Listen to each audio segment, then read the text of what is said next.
انتهت مباراة النادي الأهلي انتهت مباراة النادي الأهلي وفريق بورتو في الجولة الثالثة في بطولة كأس العالم للأندية. تمام. بنهاية المباراة 4-4، والنادي الأهلي كان هو الأخطر، النادي الأهلي كان هو المستحوذ، النادي الأهلي كان هو اللي بيعمل هجمات. المباراة كانت تخلص 8 والله، بس عيب لعيبة، اللعيبة ضيعت فرص كتير. عندك غلطتين من اثنين لعيبة ولا ثلاث لعيبة، ضيعوا مجهود كبير من اللعيبة، مجهود بدني كبير والله. شابوه للعيبة والله، عملت مباراة كويسة جدا. بس أنا عندي تعليق على الفرص الضايعة. احنا مش كل مباراه في كاس العالم من الانديه بنعاني من الفرص الضايعه دي. لازم نشوف حل يا جدعان. مش كل مباراه لازم يكون معانا ذكريات للفرص الضايعه دي. انت ضيع اربع فرص يا راجل، اربع تجوان ولا خمس تجوان، يعني انت المفروض تكسب ثمانيه.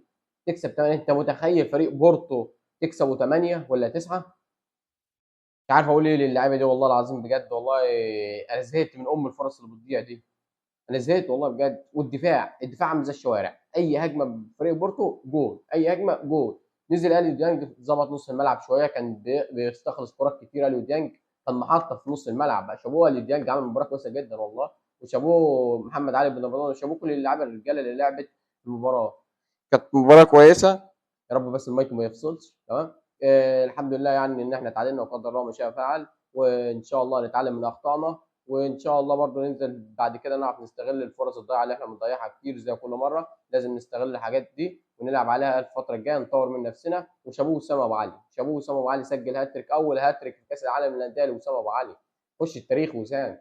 وسام يستحق والله العظيم، لاعب مجاهد، ولاعب لاعب صبور، ولاعب حماس، وكل حاجه فيه. عاش وسام، عمل مباراه كويسه جدا. وعاش لعيبه الاهلي وجمهور الاهلي، هو رقم واحد طبعا. والنهارده خوسيه بيرو كان عامل مباراه كويسه في التبديلات، والخطط التكتيكيه كان عامل مباراه كويسه. والحمد لله يعني قدر الله ما شاء، الحمد لله على التعادل، ان احنا ما خسرناش. كده كده احنا كنا فاقدين الامل ان احنا نصعد. النهارده تعادلت انتر ميامي مع فريق بالميراس، غير المتوقع. انتر ميامي كان متقدم بهدفين، وبعد كده بورتو بالميراس رجع عدل النتيجه. فيعني قدر الله ما شاء فعل، احنا كده كده ما كناش عايزين نصعد، بس احنا كنا بنطمع في فوز. ومن حقنا، احنا مضيعين فرص كتير، كنا بنستحق الفوز والله. يلا الحمد لله.